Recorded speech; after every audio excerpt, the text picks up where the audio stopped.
नमस्कार, मैं रवीश कुमार। किसानों का आंदोलन कम, किसानों को रोकने का आंदोलन ज्यादा लग रहा है। जिस तरह से कीलें कांटे रास्तों में बिछाए जा रहे हैं, सड़कों और उसके किनारों पर गड्ढे और खाइयां खोदी जा रही हैं, जिस तरह से सीमेंट की दीवारें खड़ी कर दी गई हैं, उसे देखकर यही लग रहा है कि भारत में सरकार का किसान रोको आंदोलन चल रहा है। अब किसानों के पास यही रास्ता बचा है कि वे कहीं से पंख मंगा लें, पंख लगा लें और उड़कर दिल्ली आ जाएं। भारत के किसानों को अब उड़ना सीख लेना चाहिए, वरना अपनी मांगों को लेकर चुप रह जाना चाहिए।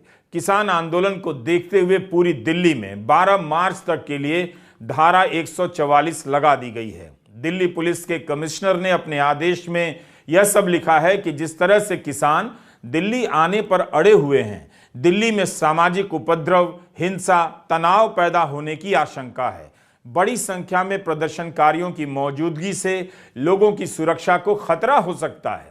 तो किसानों को रोकने के लिए प्रशासन ने जिस तरह से अवरोधों को लेकर प्रयोग किए हैं, धारा 144 का इस्तेमाल किया है, अगर इतनी मेहनत, इतना दिमाग किसानों की समस्याओं में लगाया गया होता तो कोई ना कोई समाधान निकल आता। 2 दिन पहले तक यही भारत सरकार चौधरी चरण सिंह और एमएस स्वामीनाथन को भारत रत्न देकर गांव और किसानों के सम्मान की बात कर रही थी। क्या चौधरी चरण सिंह और एमएस स्वामीनाथन के हिसाब से किसानों का इस तरह से सम्मान किया जा रहा है? किसानों के नेता को भारत रत्न और किसानों के रास्ते में ऐसी कीलें, किसानों के रास्ते में कांटे बोकर भारत सरकार किसान नेता को भारत रत्न दे रही है। दरअसल किसानों का सम्मान भारत रत्न से नहीं, इन कीलों से किया जा रहा है। नवंबर 2020 में जब किसान आंदोलन शुरू हुआ, तब भी दिल्ली की सीमाओं पर ऐसी कीलें और कटीली तारें बिछाई गईं। अखबार इन कीलों को टायर किलर लिख रहे हैं। किसानों के ट्रैक्टर के चक्के को फाड़ देने के लिए ये कीलें लगाई जा रही हैं। ट्रैक्टर के एक टायर की कीमत 13 से 25 हजार रुपए तक होती है। जो सरकार किसानों को 2 साल में एमएसपी की गारंटी नहीं दे सकी, वह सरकार टायर किलर लगाकर उनके ट्रैक्टर की टायर फाड़ देना चाहती है। पिछली बार भी ये कीलें लगाई गई थीं, कटीली तारें लगाई गई थीं। इस बार इनकी वापसी बता रही है कि किसान आंदोलन को लेकर सरकार का रवैया और नजरिया बिल्कुल नहीं बदला। टिकरी बॉर्डर पर जिस तरह से कटीली तारें लगाई जा रही हैं, ऐसा लग रहा है कि युद्ध का कोई मोर्चा हो। रास्तों को इस तरह से बंद कर दिया गया है कि किसानों के पास पैदल चलकर आने का रास्ता ही बच गया है। इन तारों को देखकर लोकतंत्र में जनता महान नजर आती है या प्रशासन सर्वशक्तिमान? किसान इस बार भी अपना मीडिया साथ लेकर चल रहे हैं। उन्हें पता है कि गोदी मीडिया आएगा नहीं।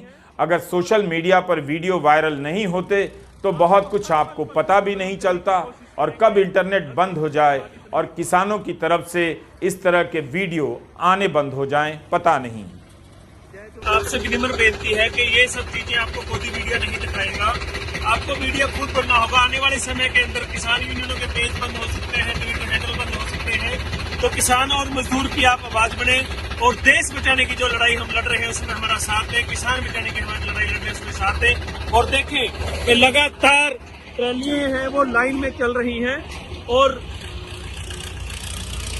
आपको हर पल पल की खबर हम देने की कोशिश करेंगे अगर इंटरनेट बाधित नहीं हुआ।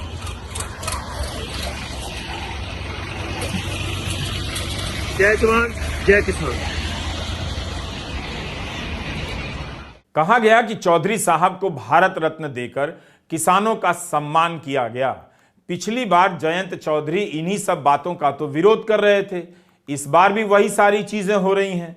तो तय उन्हें करना है कि एक भारत रत्न की खातिर क्या वे उन किसानों का साथ इस तरह से छोड़ देंगे जिन्होंने कई दशकों तक चौधरी चरण सिंह की स्मृतियों को जिंदा रखा। जब किसान ही नहीं बचेंगे तब चौधरी साहब का सम्मान भी किस तरह से बचेगा?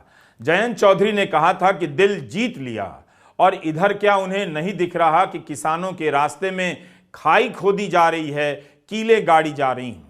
राजनीति और इतिहास का यह अजीब मोड़ है। प्रशासन की जुबान पर इस तरह आंदोलन को लेकर जैसी चेतावनियां हैं और मीडिया में जिस तरह के शब्दों के साथ रिपोर्टिंग हो रही है, उन सभी को तटस्थ भाव से पढ़ा और देखा जाना चाहिए। यह हेडलाइन दैनिक जागरण की है। 15 जिलों में धारा 144 हाईवे खोदने की तैयारी। मतलब आप किसानों को रोकने के लिए हाईवे तक खोद डालना चाहते हैं। जागरण लिखता है कि दिल्ली कूच को रोकने के लिए सीमावर्ती इलाकों में किलेबंदी है।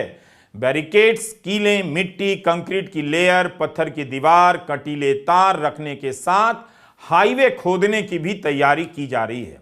वहीं प्रदर्शनकारियों से निपटने के लिए शंभू बॉर्डर पर पुलिस ने आंसू गैस के गोले छोड़कर अभ्यास किया। दैनिक भास्कर की हेडलाइन है कि पुलिस ने दिल्ली कूच रोकने को सिरसा, रतिया में सड़क, हांसी व कैथल में किनारों पर खोदी खाई। सिरसा और पंजाब को जोड़ने वाली बरनाला रोड को मुसाहिब वाला गांव के पास खोद डाली है। पुलिस ने रतिया बुढ़लाडा रोड को उखाड़कर 10 फुट गहरी और 15 फुट चौड़ी खाई बना दी है। रोड रोलर सड़क के बीच में खड़ा कर दिया गया है। घग्गर नदी पुल पर किसानों को रोकने का प्रयास युद्ध स्तर पर जारी है, जहां पर लोहे की कीलें, बैरिकेड, सीमेंट के पिलर, पुराने वाहनों की चेसियां और कटीली तारबंदी की जा रही है। ये दोनों अखबारों के शब्द हैं जो मैंने पढ़े। हमारी तरफ से किसानों से और बाकी सभी लोगों से रिक्वेस्ट की जा रही है, एडवाइजरी हमारी तरफ से जारी की जा रही है कि जो भी इस तरीके के जो प्रोटेस्ट हैं उसमें लोग ना पार्टिसिपेट करें। और जो हमारी तरफ से इसके लिए पुख्ता तैयारी की गई है, तो कोई भी किसी को भी कानून है अपने हाथ में नहीं लेने दिया जाएगा। हमारे पास 10 कंपनियां इस टाइम पे हमारे पास कैथल में अवेलेबल हैं और उनकी प्रॉपर हमारी तरफ से प्रैक्टिस कराई जा रही है। उसके अलावा हमारी तरफ से जो बॉर्डर्स हैं उनको प्रॉपर सील किया जाएगा।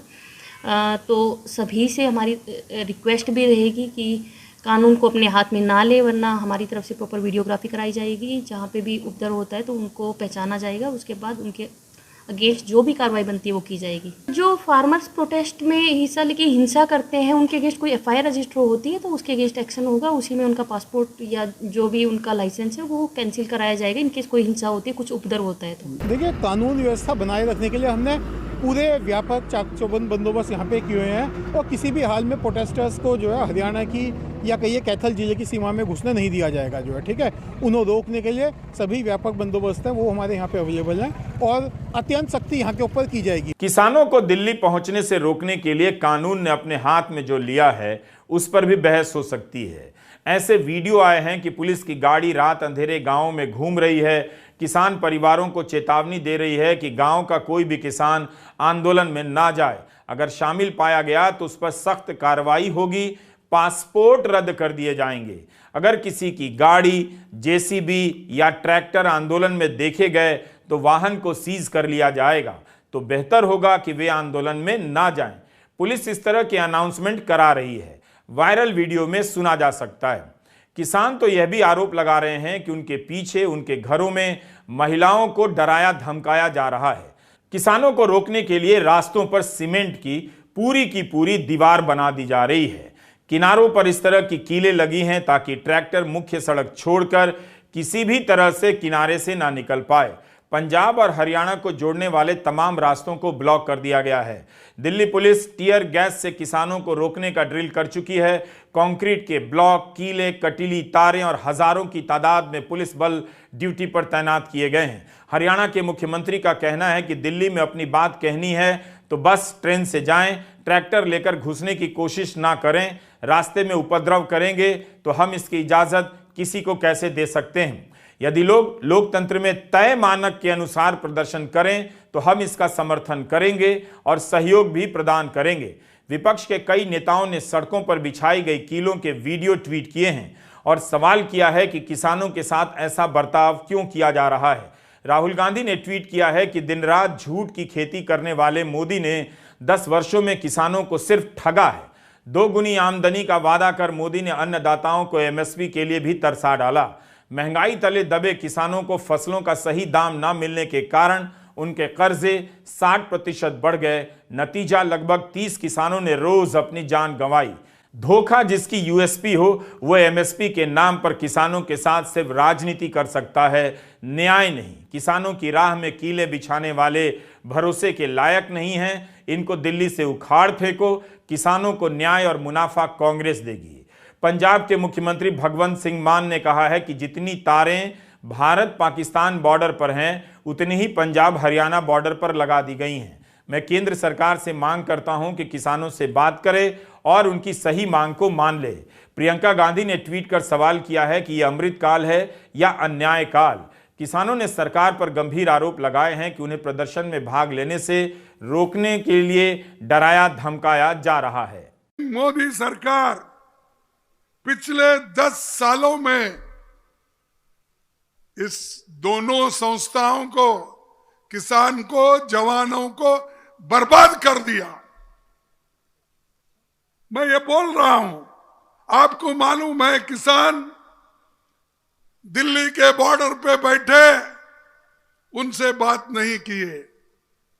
किसान 3 काले कानून के खिलाफ लड़े, लेकिन उन्होंने कानून को सस्पेंड किया, लेकिन कानून अभी नोटिफिकेशन में वापस लेने का आया नहीं है। तो जब तक ये उस वक्त आंदोलन को समाप्त करने के लिए उन्होंने कानून को, 3 काले कानून को सस्पेंड किया, लेकिन उसका नोटिफिकेशन कहां है कि हमने ये रद्द कर दिया, ये 3 कानून हमने कैंसल कर दिया, ये अभी तक बाहर नहीं आया।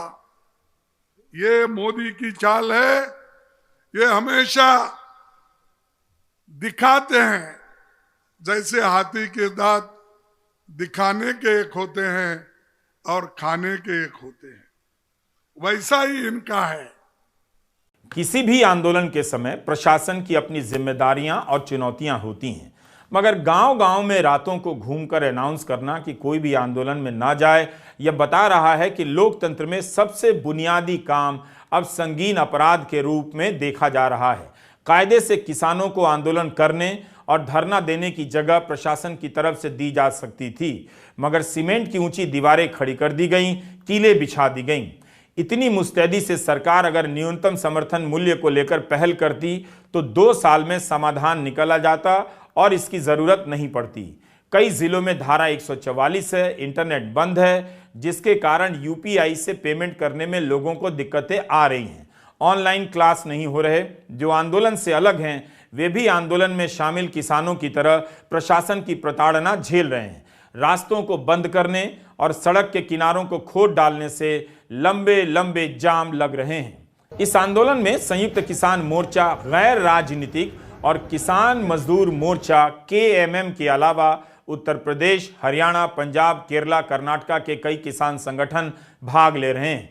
बताया जाता है कि 200 संगठन इसमें हिस्सा लेंगे। संयुक्त किसान मोर्चा का गैर राजनीतिक कहना बता रहा है कि वह पिछले आंदोलन में शामिल कई संगठनों से अलग दिखना चाहता है। उस समय भी किसान आंदोलन को गैर राजनीतिक कहा जा रहा था, मगर कुछ संगठन पंजाब विधानसभा के चुनाव में उतर गए। उन्हें कोई फायदा तो नहीं हुआ, लेकिन संयुक्त किसान मोर्चा में दरार पड़ गई। शायद इसलिए इस बार संयुक्त किसान मोर्चा खुद को गैर राजनीतिक कह रहा है और नए तरीके से आंदोलन में उतरा है। पिछले आंदोलन के समय के कई संगठन इसमें नहीं हैं, फिर भी किसानों के ट्रैक्टर से सरकार और प्रशासन ने उन्हें रोकने के लिए जी जान लगा दी है। 13 फरवरी के दिल्ली कूच को देखते हुए दिल्ली और हरियाणा, पंजाब की सीमाओं को सील कर दिया गया है। किसान कह रहे हैं कि हम तो प्रधानमंत्री का किया हुआ वादा ही याद दिलाने आ रहे हैं। वादे पूरे नहीं हुए तभी तो दिल्ली आना हो रहा है। सरकार हमारे साथ ऐसा क्यों कर रही है? उनका कहना है कि स्वामीनाथन को भारत रत्न दिया गया, मगर न्यूनतम समर्थन मूल्य को लेकर जो उनका सुझाव था उस पर सरकार अमल नहीं कर रही है। मानयोग प्रधानमंत्री जी, साडियां मंगा नहीं है, ਇਹ ਤੁਹਾਡੀਆਂ ਸਾਡੇ ਨਾਲ ਕੀਤੀਆਂ ਹੋਈਆਂ ਕਮਿਟਮੈਂਟਸ ਨੇ, ਵਾਅਦੇ ਨੇ। ਤੁਸੀਂ ਕੀ ਅੰਦੋਲਨ ਦੇ ਦੌਰਾਨ ਵਾਅਦਾ ਨਹੀਂ ਕੀਤਾ ਸਾਡੇ ਨਾਲ ਕਿ ਐਮਐਸਪੀ ਦੀ ਗਰੰਟੀ ਦਾ ਕਾਨੂੰਨ ਦੇਵਾਂਗੇ? ਵਾਅਦਾ ਨਹੀਂ ਕੀਤਾ ਤੁਸੀਂ ਸਾਡੇ ਨਾਲ ਕਿ ਬਿਜਲੀ ਸੋਧ ਬਿੱਲ ਨਹੀਂ ਲੈ ਕੇ ਆਵਾਂਗੇ? ਕੀ ਵਾਅਦਾ ਨਹੀਂ ਕੀਤਾ ਸਰਕਾਰ ਨੇ ਕਿ ਸਾਰੇ ਕੇਸ ਵਾਪਸ ਲਵਾਂਗੇ? ਕੀ ਵਾਅਦਾ ਨਹੀਂ ਕੀਤਾ ਸਰਕਾਰ ਨੇ ਕਿ ਸ਼ਹੀਦਾਂ ਦੇ ਪਰਿਵਾਰਾਂ ਨੂੰ ਕੰਪਨਸੇਟ ਕਰਾਂਗੇ, ਨੌਕਰੀਆਂ ਦੇਵਾਂਗੇ? ਕੀ ਇਹ ਵਾਅਦਾ ਨਹੀਂ ਕੀਤਾ ਕਿ ਲਖੀਮਪੁਰ ਦੇ ਜਿਹੜੇ ਜ਼ਖਮੀ ਨੇ ਉਹਨਾਂ ਨੂੰ 10-10 ਲੱਖ ਰੁਪਇਆ ਮੁਆਵਜ਼ਾ ਦੇਵਾਂਗੇ और ਜਿਹੜੇ शहीद ਹੋਏ ਉਹਨਾਂ ਦੇ ਬੱਚਿਆਂ ਨੂੰ ਨੌਕਰੀਆਂ ਦੇਵਾਂਗੇ? ਔਰ ਇਦੋਂ ਵੀ ਕਹਾ ਕਿ 2018 ਦੇ ਵਿੱਚ ਇਸੇ ਸਰਕਾਰ ਨੇ ਲਿਖਤ ਦੇ ਵਿੱਚ ਵਾਅਦਾ ਨਹੀਂ ਕੀਤਾ ਸਾਡੇ ਨਾਲ कि तुहानू असी 3 महीनों के विच डॉक्टर स्वामीनाथन की रिपोर्ट देवांगे। इदों भी अगे जिहड़ी असी कमेटी की जिहड़ी असी गल कर रहे MSP की गारंटी के कानून की, यही साडे मानयोग प्रधानमंत्री जी जिस समय गुजरात के मुख्यमंत्री सी ते दूसरे पासे कंज्यूमर अफेयर कमेटी के चेयरमैन सी, उस वेले की रिपोर्ट पई है तुहाडे ही हत्थां दी कि किसानों को MSP की गारंटी का कानून देवे सरकार। हुण जे तुहाडे ही हत्थां दी रिपोर्ट है ते तुहाडी अज सरकार है, तुसीं अज मालक हो, क्यों नहीं लागू हो रही जी ये? देखो पूरे देश नूं, पूरी दुनिया नूं, पूरे पंजाब के लोगों को इस गल की बेहद खुशी होगी। असीं कहा सी भी सारे किसानां मजदूरां दे संगठन साडे नाल होणगे। मनजीत सिंह जी राय बड़ा वड्डा चेहरा ने दुआबे दा, उन्हां अज मन बना लिया भी जिहड़ा अंदोलन 2 फोरमां ने शुरू कीता सी उहदे विच शामिल होवांगे ते ओह किसान मजदूर मोर्चे विच शामिल हो रहे ने ते बराबर दी लड़ाई लड़नगे। हुण तुहानूं राय साहब दसो। देखो जिहड़ा 2 फॉर्मां ने संघर्ष शुरू कीता, ये संघर्ष नंबर 2 इहनूं कह लो जां किस तरीके नाल कह लो, साडीआं रहिंदियां मंगां ते कह लो, इहदे विच असीं अज पूर्ण तौर ते भारतीय किसान यूनियन दुआबा जिहड़ी आ वो पूर्ण तौर ते शामिल हो रही है और साडे नाल होर जथेबंदियां भी शामिल होणगीਆਂ, थोड़ी देर चाहूँगियां और ये जिहड़ी कतार है होर लंबी होंदी जाएगी और ये भारत सरकार नूं जिहड़ा पहला पिछे संघर्ष होया उस तो भी वड्डा होगा, ये काफिला तो भी वड्डा होगा। किसानों की प्रमुख मांग है कि न्यूनतम समर्थन मूल्य को कानूनी तौर पर गारंटी की शक्ल दी जाए। इसके अलावा किसान स्वामीनाथन कमीशन के सुझावों को लागू करने की मांग कर रहे हैं। किसानों और खेतिहर मजदूरों के लिए पेंशन, कर्ज माफी, पुलिस केसों की वापसी और लखीमपुर खीरी के पीड़ितों के लिए इंसाफ की मांग भी की जा रही है।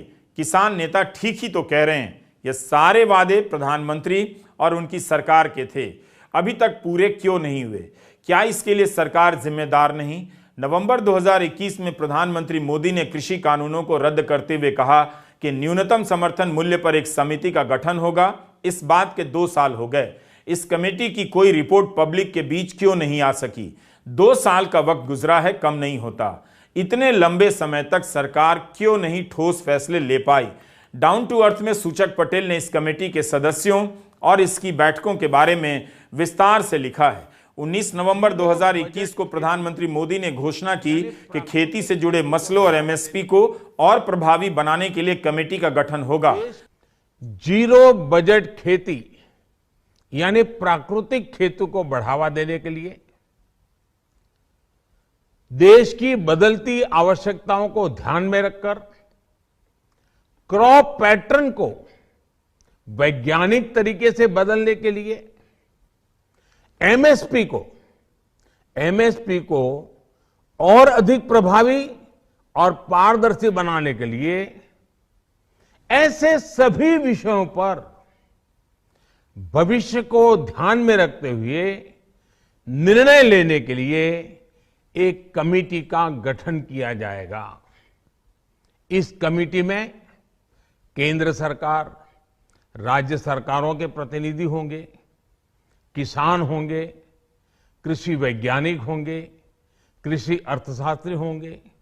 केंद्र ने पीएम की घोषणा के लगभग 8 महीने बाद 12 जुलाई 2022 को इस समिति की स्थापना की। 8 महीने के बाद समिति के गठन में हुई देरी के बारे में 2 कारणों का हवाला दिया गया। एक, राज्यों के विधानसभा चुनावों के कारण चुनाव आयोग से अनुमति का इंतजार, और दूसरा, किसान मोर्चे द्वारा किसी प्रतिनिधि का नाम ना भेजा जाना। डाउन टू अर्थ में सूचक पटेल ने RTI के हवाले से लिखा है कि मंत्रालय से जब इन सवालों पर जानकारी मांगी गई तो सरकार के पास किसी भी मामले पर कोई जानकारी उपलब्ध नहीं थी। सूचक पटेल की RTI के जवाब में कृषि मंत्रालय ने कहा कि उनके पास मंत्रालय और चुनाव आयोग के बीच हुए पत्राचार का कोई रिकॉर्ड उपलब्ध नहीं है। प्रतिनिधित्व न भेजे जाने के बारे में RTI से सामने आया कि मंत्रालय और किसान गठबंधन के बीच संचार या पत्राचार के संबंध में भी कोई रिकॉर्ड उपलब्ध नहीं है। सूचक पटेल ने लिखा है कि समिति में शामिल 29 में से 18 सरकारी अधिकारी हैं या सरकारी एजेंसियों और कॉलेजों से जुड़े विशेषज्ञ हैं। इनके अलावा 11 गैर आधिकारिक सदस्यों में से सरकार ने संयुक्त किसान मोर्चा से 3 सदस्यों को नामित करने का प्रस्ताव पेश किया। इनमें भी कुछ मुख्य नाम ऐसे थे जिन्होंने कृषि कानून पर सरकार का पक्ष लिया था। किसान मोर्चे ने किसी को भी इस समिति में नहीं भेजने का फैसला किया। आज 2 साल से अधिक समय हो गया, अब तक इस समिति की कोई अंतरिम रिपोर्ट नहीं आई। जिस समिति का गठन हुए 18 महीने गुजर गए, 35 बार बैठक हो चुकी है, उसकी रिपोर्ट कब प्रस्तुत होगी, इसके संबंध में कहीं कोई जानकारी उपलब्ध नहीं। कांग्रेस सांसद दीपेंद्र हुड्डा ने यह सवाल राज्यसभा में भी उठाया था, लेकिन सरकार ने इस सवाल का जवाब नहीं दिया। क्या सरकार अपनी जवाबदेही स्वीकार करेगी? पिछली बार जब किसान दिल्ली आए तब गोदी मीडिया उन्हें आतंकवादी कहने लगा। टूल किट की बात तब भी उठी। दिशा रवि को टूल किट के आरोप में गिरफ्तार कर लिया गया, मगर कोर्ट में कोई ठोस सबूत नहीं मिला। गोदी मीडिया और आईटी सेल ने टूल किट का इतना हंगामा रचा कि दिशा रवि उस वक्त गिरफ्तार कर ली गईं। बाद में दिल्ली की अदालत ने दिशा रवि को जमानत दी और कहा कि जो सबूत हैं वे बेहद लचर हैं, कमजोर हैं, कोई खास सबूत नहीं है। कहा तो पुलिस ने खालिस्तान समर्थकों के साथ मिलकर काम करने के आरोप लगाए, मगर बाद में पुलिस ने कह दिया कि हम इस केस को बंद कर रहे हैं, पर्याप्त सबूत नहीं है। दिशा रवि को जमानत देते हुए एडिशनल सेशन जज धर्मेंद्र राणा ने कहा कि नागरिक सरकार के जमीर के पहरेदार होते हैं, राज्य की नीतियों से अलग मत रखने के कारण उन्हें गिरफ्तार नहीं किया जा सकता है। इसके बाद भी शर्मिष्ठा मुखर्जी विदेशी हाथ और टूल किट का मामला उठा रही हैं। क्या शर्मिष्ठा मुखर्जी केंद्र सरकार की क्षमता और विवेक पर सवाल उठा रही हैं कि सरकार को पता नहीं कि किस किसान से बात करनी चाहिए? दिल्ली आने से पहले केंद्र के मंत्री किसान संगठनों से बात करने फिर क्यों गए? इस बार कहना मुश्किल है, क्योंकि केंद्र सरकार के मंत्री चंडीगढ़ जाकर किसान नेताओं से मिल रहे हैं। यह अच्छी बात है, यह काम इस बार भी शुरू हो गया है। लेकिन प्रणब मुखर्जी की बेटी शर्मिष्ठा मुखर्जी ने बाकायदा ट्वीट किया है, अंग्रेजी में लिखा है, जिसका हिंदी में मतलब हुआ कि पिछले किसान आंदोलन के समय के विदेशी मूल के टूल किट को मत भूलिए। देखते हैं अगले 2 महीने में राहुल गांधी कितनी बार विदेश जाते हैं। इस बंदे की दादी को भारत को अस्थिर करने में विदेशी हाथ होने का शक होता था, शायद सही भी था, लेकिन पोता डैश डैश डैश। आंदोलन किसान का, मांग किसानों की और निशाना राहुल गांधी पर और आरोप विदेशी हाथ पर। कांग्रेस में लंबे समय तक रही शर्मिष्ठा मुखर्जी का यह ट्वीट बताता है कि राजनीति तो नहीं बदलती, मगर लोग बदल जाते हैं, वरना इस तरह के काम के लिए बीजेपी में बहुत सारे लोग पहले से मौजूद हैं। किसान आंदोलन को विदेशी टूल किट कहने से पहले शर्मिष्ठा मुखर्जी को प्रधानमंत्री मोदी से सवाल करना चाहिए, उनसे पूछना चाहिए कि आपका होमवर्क कैसा है कि आपके कई मंत्री चंडीगढ़ जाकर किसानों से मुलाकात कर रहे हैं। हम पत्रकारों को भले पता ना हो, मगर ये मंत्री किसी टूल किट वाले किसान या खालिस्तान समर्थक किसान से बात करने तो बिल्कुल ही नहीं जाएंगे। केंद्र सरकार इस बार दिल्ली आने के पहले ही किसानों से बातचीत कर रही है। आज भी बातचीत की खबर है। चंडीगढ़ में अर्जुन मुंडा, पीयूष गोयल, नित्यानंद राय किसानों के संगठन से मिलेंगे। कृषि मंत्री अर्जुन मुंडा ने कहा है कि किसानों और सरकार के मत में अंतर हो सकता है, मगर हम खुले मन से बात करेंगे। क्या भारत सरकार के मंत्री को पता नहीं कि वह किससे बात कर रहे हैं? फिर इसमें विदेशी टूल किट की बात कहां से आ जाती है? किसानों ने कह दिया है कि वे शंभू, खनौली, डबवाली बॉर्डर से दिल्ली में प्रवेश करेंगे। इन किसानों को धनी और बड़ा जमींदार दिखाने का प्रयास किया जाता है। पिछली बार भी यही किया गया, मगर सभी को पता है कि आज खेती की जोत की हालत क्या है। खेती एक सिस्टम का नाम है, इसमें जो भूमिहीन हैं, जो मजदूर हैं, वो भी किसानों के मुद्दों से प्रभावित हैं। और किसान आंदोलन भूमिहीन मजदूरों, खेतिहर मजदूरों के हक की भी मांग उठा रहा है। पिछली बार किसान आंदोलन के तुरंत बाद विधानसभा चुनाव हुए। कांग्रेस पंजाब में बुरी तरह हार गई और पश्चिम यूपी में बीजेपी को 49% वोट मिले, प्रचंड जीत मिली। इतना वोट बिना किसानों के संभव नहीं था। राजनीति में हार जीत से अलग किसानों की मांग को देखा जाना चाहिए। किसानों से ज्यादा इस आंदोलन के संदर्भ में प्रशासन को भी देखिए और समझिए। किसानों के साथ जो हो रहा है वह केवल किसानों तक सीमित नहीं रहेगा, हाउसिंग सोसाइटियों के अंकिलों तक भी पहुंचेगा और आंटियों तक भी। नमस्कार, मैं रवीश कुमार।